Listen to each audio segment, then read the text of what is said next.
चलो तो अब क्वेश्चन नंबर 3C में जाते हैं। क्वेश्चन नंबर 3B आपने ज़रूर देख लिया होगा। अगर वो नहीं देखा है तो पहले देख लीजिएगा, क्योंकि वहाँ पे जो डेटा यूज़ किया है वही यहाँ पे हम यूज़ करने वाले हैं। वहाँ पे जो डायमेंशंस हमने फाइंड आउट किए थे उन्हीं का यूज़ करके ये क्वेश्चन नंबर 3C है। तो आप कह सकते हो ये कंटिन्यू इक्वेशन है या कंटिन्यू क्वेश्चन है वंस अगेन, क्योंकि 3B अगर आपने नहीं किया है तो 3C आपको करने नहीं मिलने वाला, क्योंकि डेटा बिना डेटा आप कैसे काउंट कर सकेगो।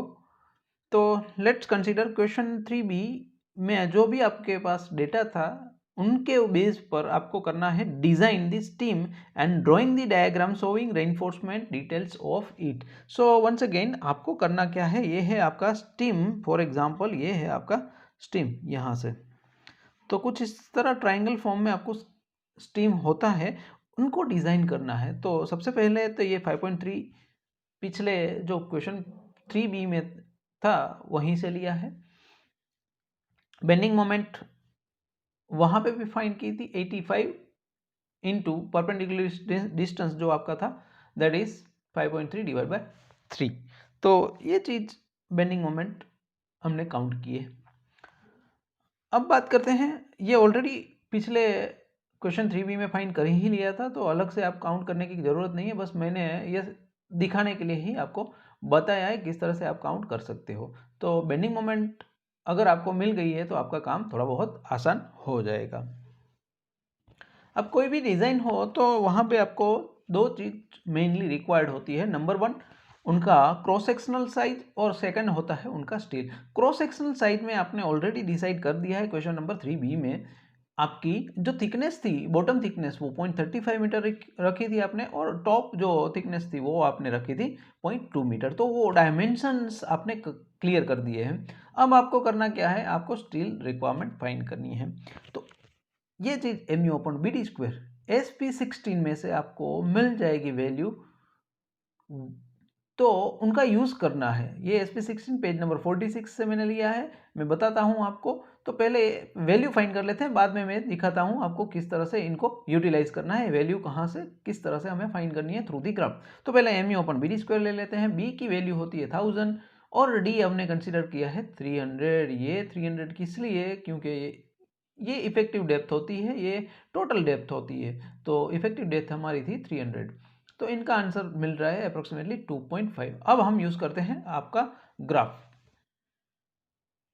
तो अब जाते हैं, सर बोल रहे हैं कि ग्राफ पर दिखा रहे हैं आपको टेबल। तो ये क्या चीज़ है, तो ये एक्चुअली जो वैल्यूज़ मिली हैं वो थ्रू दी ग्राफ ही मिली हैं, उनको बस SP16 में आपको रिप्रेजेंट किया है एज अ टेबल। ओके, और आपकी वैल्यू आ रही थी 2.5 mu upon b d square की। तो यहाँ पे देख लीजिए ये mu upon b d square है। और एक चीज़ का ध्यान रखना है आपको, 20 न्यूटन पर mm स्क्वायर, ये चीज़ आपको याद रखनी होगी। 20 न्यूटन पर mm स्क्वायर FC कह दिया है तो ही ये पेज यूज़ होगा, नहीं तो नेक्स्ट पेज आपको यूज़ करना होगा। और सेकेंडरी थिंग 2.5, तो 2.5 आप इन कहीं ना कहीं 2.28 के नियर अबाउट आप कर सकते हो, बराबर। एक चीज़ हो गई। आप देखना क्या है F5 में अगर आपके पास 415 है तो इस लाइन में आपको देखना है। अगर F5 में आपके पास 250 है तो इस लाइन में देखना है। तो वो चीज़ भी आपको कंसीडर करनी होती है। चलो, तो ये mu अपन बी टी स्क्वायर और Fy ये दोनों लाइन हम देखनी है। 2.5, so 2.4, 2.42, 46, 2.5, so this is 2.5 value and this is my PT value, that is 0.84. okay, so no need to do any interpolation here. interpolation करने की कोई आपको ज़रूरत नहीं होगी। अगर आप चाहे तो अगर वैल्यूज़ राउंड फिगर नहीं करते तो ही आपको यहाँ पे इंटरपोलेशन की रिक्वायरमेंट होगी। तो इसीलिए मैं हर बार कहता हूँ कि आपको डायरेक्टली वैल्यू राउंड फिगर में ही रखनी होगी एग्जाम के लिए। तो ये 0.84 PT आपको मिल गया होगा। चलो, तो यहाँ से हम फाइंड कर लेते हैं AST जो होगा वो होगा आपका PT into b into d. तो B है हमारा 1000, D है हमारा 300। तो इस हिसाब से आपको मिल गए 2520 mm square, that is the your total AST required for the steam. अब जहां बात होती है आपके स्लैब की, मतलब विड्थ हमने ली है 1000 mm, तो 100% आपको जो बार्स प्रोवाइड करने होंगे वो कहीं ना कहीं स्पेसिंग थ्रू ही प्रोवाइड करने होंगे। तो स्पेसिंग कैसे फाइंड करते हैं? तो आपको करना क्या है, यहाँ पे 1000 है, ये 1000 इसलिए हमने लिखा है क्योंकि हमें जो भी विड्थ ली है वो 1000 ली है। अब ये π/4d² क्या होता है? ये होता है आपका डायमीटर क्या रखते हो आप। 20 का रखते हो तो 20 स्क्वायर, मतलब ये पूरा मिला के 314 हो गया अगर 20 रखते हो तो। और ये जो AST है वो है आपका, पिछले जो पेज में हमने काउंट किया था 2520, तो इस हिसाब से आपको डायरेक्टली स्पेसिंग मिल सकती है। So provide main steel 20 mm phi at that 120 mm centre to centre. ये आपका आंसर हो गया मेन बार के लिए। नेक्स्ट स्टेप जो होगा वो होगा डिस्ट्रीब्यूशन स्टील के लिए। तो यहाँ हर बार आपको मिनिमम AST पुट करना है, दैट इज 0.12%। तो AST आपको मिल जाएगा 0.12 डिवाइड बाई 100। अब यहाँ पे एवरेज डेप्थ इसलिए मैं बात कर रहा हूँ क्योंकि देखो ये यहाँ पे ऊपर जो डेप्थ थी आपकी वो 0.2 थी, नीचे जो है 0.35 है, मतलब कि आपको क्या करना होगा, एवरेज डेप्थ कंसीडर करनी होगी। मेन स्टील में हमें ये नहीं करना होता है, मेन स्टील क्योंकि वो मिनिमम प्रोवाइड नहीं करते, वो हम बाय मेथड जो mu/bd² से वो पूरा स्टील टेबल SP16 से फाइंड आउट करते हैं स्टील को। इसलिए यहाँ पे आपको जब बात करते हैं हम डिस्ट्रीब्यूशन स्टील की तो एवरेज डेप्थ निकालनी जरूरी होगी। तो यहाँ से आपको आंसर मिल रहा है 3330 mm²। Once again you can find the spacing from same equation. For example कि अगर मैं यहाँ पे पुट कर रहा हूँ 8 mm फाई का रेइनफोर्समेंट, तो 8 mm का यूज करेंगे तो आपको आंसर मिल जाएगा नियर अबाउट 50 mm²। अगर मैं यूज कर रहा हूँ 10 mm का तो आपको नियर अबाउट आंसर मिल जाएगा 78.5। तो यहाँ मैंने 78.5 लिखा है, इसका मतलब क्या हुआ, इसका मतलब यही है कि आपको पुट करना है 10 mm का bar at the rate 230 mm centre to centre spacing. तो ये हुई डिस्ट्रीब्यूशन स्टील की बात। अब जो टिपिकल टाइप का एक कर्टेनमेंट ऑफ वर्टिकल बार्स, ये पहली चीज तो ये होता क्या है, होता ये है, यहाँ पे मैं फिगर बताता हूँ आपको। अब क्या करते हैं हम, ये जो पूरा थिकनेस है उनका डिक्रीज होता जा रहा है, इसका मतलब ये है कि जो प्रेशर जनरेट हो रहा है यहाँ पे वो ट्राइंगुलर फॉर्म में है, इसलिए ऊपर जाते जाते जाते वो कम हो रहा है।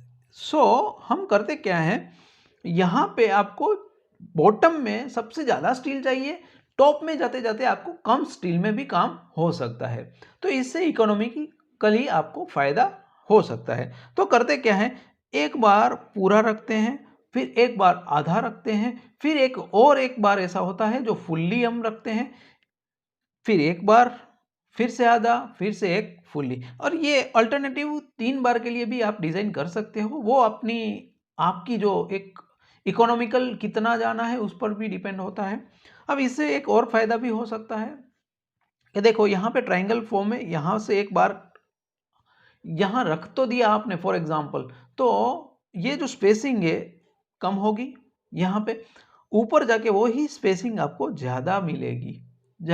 क्यों? क्योंकि नंबर ऑफ स्टील बार्स कम है इसीलिए। ठीक है, तो ये जो चीज है सबसे पहले तो हमें फाइंड ये करना होगा तो ये कहाँ पर हम ये जो छोटा वाला बार है वो कितनी हाइट पर हम रखते हैं, उसका डिसीजन हमें लेना है एक्चुअली इस स्टेप में। तो कोई भी मोमेंट है वो आपकी प्रोपोर्शनल होती है h³ से। क्यों होती है? क्योंकि फोर्स में h² होता है, और फोर्स आप जब भी फाइंड करते हो तो 1/2 k गामा h² होता है, और मोमेंट जब फाइंड करते हो तो h/3 और एक मल्टीप्लाई करते हो, इस हिसाब से आपको h⁻³ मिलती है। जब स्टील की बात करते हो तो मोमेंट और डेप्थ का रिलेशन कुछ इस तरह से होता है। तो यहां से हम क्या लिख सकते हैं, AST1 डिवाइड बाई AST, कोई भी एक दो स्टील का अगर मैं रेशियो लेता हूं तो H1/H D/D1⁻3 यहाँ पे, क्योंकि H के साथ रिलेशन डायरेक्टली प्रोपोर्शनल में, M/D में आपको क्या हो सकता है, चेंज हो सकता है।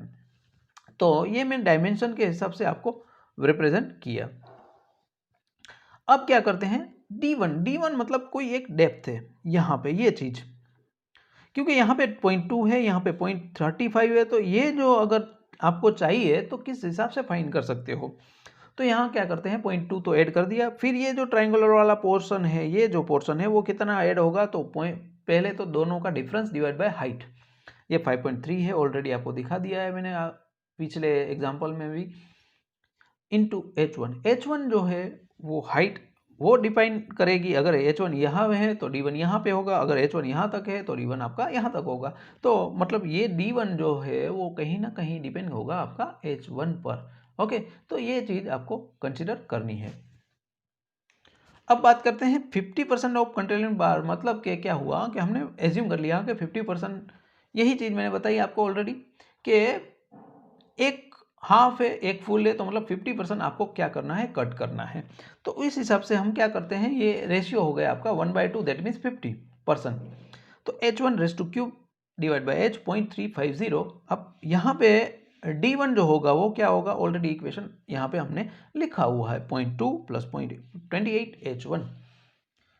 अब ये यहाँ आपको सॉल्व भी करना है, बट इन एग्जाम ये आप सोल्व नहीं कर पाओगे। क्यों नहीं कर पाओगे, क्योंकि ये 3 डिग्री इक्वेशन है, तो इनका सॉल्यूशन आप कभी भी कैलकुलेटर में डायरेक्टली कर नहीं पाओगे, और साइंटिफिक कैलकुलेटर जो इक्वेशन सोल्व हो सकते हैं वहाँ पे वो कैलकुलेटर आपको अलाउड नहीं है। तो ऐसे कंडीशन में आपको करना क्या है, ये लिख देना है, बट बाय सॉल्विंग। अब आपको कैसे पता चलेगा कि ये यही होने वाला है आंसर, तो आपको क्या करना है, जो भी आपके पास हाइट है उसका 2/3 67% होता है H। तो ये डायरेक्टली आप लिख लेना, जैसे ही वो आपको यहाँ से तो आंसर मिलने वाला नहीं है, क्योंकि एग्जाम में ये अलाउड आपके पास कैलकुलेटर नहीं है, तो इसको ही आपको यूज़ करना होगा। बस लिखने के लिए ये यहाँ तक आप लिख सकते हो, but by approximately solve this equation लिख के आप directly 3.5 metre from the top लिख सकते हो। और ये करने का मतलब कि 2/3 कहाँ से आया वो भी मैं आपको बता देता हूँ, क्योंकि ये ट्रायंगल फॉर्म में, तो CG जो होगा, जो प्रेशर हाफ होगा वो कहाँ पे होने वाला है, approximately at the CG, approximately at the CG। तो CG ही कहाँ होता है, टॉप से 2/3 होता है, बॉटम से 1/3 होता है, तो इसीलिए मैंने ये आपको दिखाया है। तो राउंड फिगर मैंने 3.5 मीटर लिख दिया है फ्रॉम दी टॉप। सो वही चीज़ आप बॉटम से कर सकते हो, तो 5.3 टोटल हाइट थी, उसमें से आप 3.5 माइनस कर सकते हो, और 1.5 आपके 1.8 आपका आंसर मिल गया फ्रॉम दी बॉटम। और सेकंड थिंग आपको करनी होती है वहाँ पे LD, डेवलपमेंट लेंथ जिसे कहते हैं, क्या कहते हैं, डेवलपमेंट लेंथ। मतलब कि ये तो एक चीज़ हो गई कि इतना आपको बार रखना है 1.8, बट एक्चुअल क्या होगा, क्योंकि LD मतलब वहाँ से आपको L बनाना है, तो वो डेवलपमेंट लेंथ जो होगी, ये जो लेंथ होगी वो कितनी होगी, तो वो 47 × 5 होता है। 5 मतलब कि डायमीटर कितना प्रोवाइड किया है, अगर 20 mm 5 प्रोवाइड किया है मेन बार में आपने यूज़ किया है, तो यहाँ पे 0.2 लिखा है, क्योंकि 20 mm का रिप्रेजेंट किया है 0.2 से मीटर में। तो ये चीज़ मिला के आपको आंसर मिल जाएगा 2.75। तो एक्चुअल ये जो हाइट थी आपकी 1.8 थी, बट अगर यहाँ से मैं काउंट करता हूँ, फिर से देख लीजिए, ये पूरी जो लेंथ होगी वो होगी आपकी, ये जो लेंथ पूरी ये होगी आपकी कहीं ना कहीं 2.75 मीटर। अब लास्ट में करना क्या है, आपको शियर चेक करना है। शियर चेक करने के लिए शियर फोर्स चाहिए, वो ऑलरेडी आपने 85 फाइंड किया है, यहाँ फिर से एक बार फाइंड करने की ज़रूरत नहीं होगी आपको। तो 85 जो आपने फाइंड किया है उससे मल्टीप्लाई 1.5 कर दीजिए, क्योंकि डिज़ाइन में मोमेंट के लिए आपने 225 मोमेंट करने के लिए 1.5 मल्टीप्लाई किया था मोमेंट के लिए, शियर फोर्स के लिए वही 1.5 मल्टीप्लाई करना चाहिए आपको 85 से। सो राउंड फिगर में उनकी वैल्यू 130 आपको मिल जाएगी। अब टाउ वी का मतलब क्या होता है, टाउ वी का मतलब होता है आपको शियर कितनी रिक्वायरमेंट है, ये रिक्वायरमेंट होती है। और टाउ सी का मतलब क्या है, हमारे पास अवेलेबिलिटी कितनी है, ये डिमांड है, और ये एक्चुअली सप्लाई है। ये डिमांड है, ये सप्लाई है। डिमांड से सप्लाई क्या होना चाहिए, ज़्यादा होना चाहिए, नहीं तो ये प्रोडक्ट फेल हो जाएगा, बराबर। सिमिलरली यहाँ पे वही चीज़ होनी चाहिए, अगर नहीं होती है तो आपको क्या करना पड़ेगा, डिज़ाइन रीडिज़ाइन करना पड़ेगा, या डेप्थ आपको इंक्रीज करनी पड़ेगी। तो देखते हैं टाउ वी क्या होता है। ये 130 ऑलरेडी फाइंड किया है, बी आपने कंसीडर किया है 1000, और डी डेप्थ जो है 300, उस हिसाब से 0.43 न्यूटन पर mm² मिल रहा है आपको। यहाँ पे पीटी हमने कंसीडर किया था 0.84, आपको याद होगा, नहीं है तो पिछली पेज पर आप देख लीजिएगा, 0.84 था।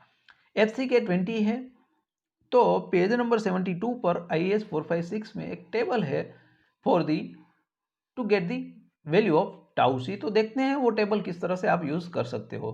तो चलो, ये टेबल जो है पेज नंबर 73 पर दिया हुआ है। यहाँ से आपको करना क्या है, 0.85 फाइन करना है, 0.84 या 85। तो इन दोनों के बीच में आपको वैल्यू फाइन करनी है। M20 ये है आपका, तो आप देख सकते हो 0.62 और 0.56 के बीच में आपको टाउ सी लेना है। फिर से बता रहा हूँ, ये है आपका PT 0.84, तो इन दोनों के बीच में होने वाला है। यहाँ पे भी 0.56 और 0.62 के बीच में होने वाला है। तो एग्ज़ाम में आप चाहो तो इंटरपोलेशन कर सकते हो, बट जब तक मेरा मानना है एग्जाम में आपको इतना टाइम नहीं होगा, तो आप क्या कर सकते हो, 0.6 भी डायरेक्ट लिख सकते हो। ओके, तो टाउ सी आप डायरेक्टली 0.6 लिख सकते हो, बराबर। अब मैंने यहाँ पे कंसीडर क्या किया है, 0.57 बाय द इंटरपोलेशन मेथड। वो आप एग्जाम में निगलेक्ट कर सकते हो। क्यों निगलेक्ट कर सकते हो, क्योंकि 0.57 लिखा या 0.6 लिखा, उनसे कुछ फर्क नहीं पड़ने वाला, क्योंकि ये जो मेरा डिमांड था उससे मेरा सप्लाई ज़्यादा है। So we are safe in the shear condition.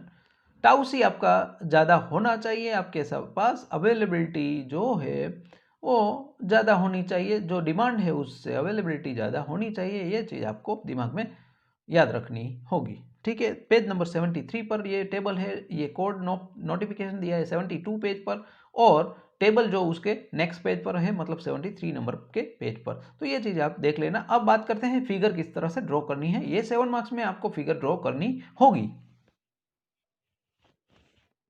तो ये 0.2 मीटर है, ये 0.35 मीटर है, ऑलरेडी नोटेट किया है। क्वेश्चन 2 भी जो था डायमेंशन के साथ था। यहाँ पे हमें डिज़ाइन करनी थी, इसलिए हमें स्टीम का पार्ट ही रिप्रेजेंट करना है, तो स्टीम का पार्ट रिप्रेजेंट किया है।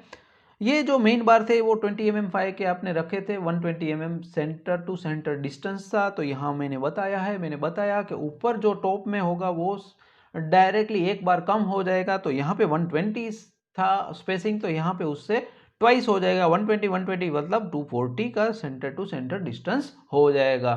और एक चीज यहाँ पे आप ऐड कर सकते हो, ये जो बॉटम हाइट थी आपकी वो आप ऐड कर सकते हो। तकरीबन ऑलमोस्ट ये जो वैल्यू थी वो थी आपकी 1.8 मीटर फ्रॉम दी बॉटम। तो वो चीज आप रिप्रेजेंट यहाँ पे कर सकते हो।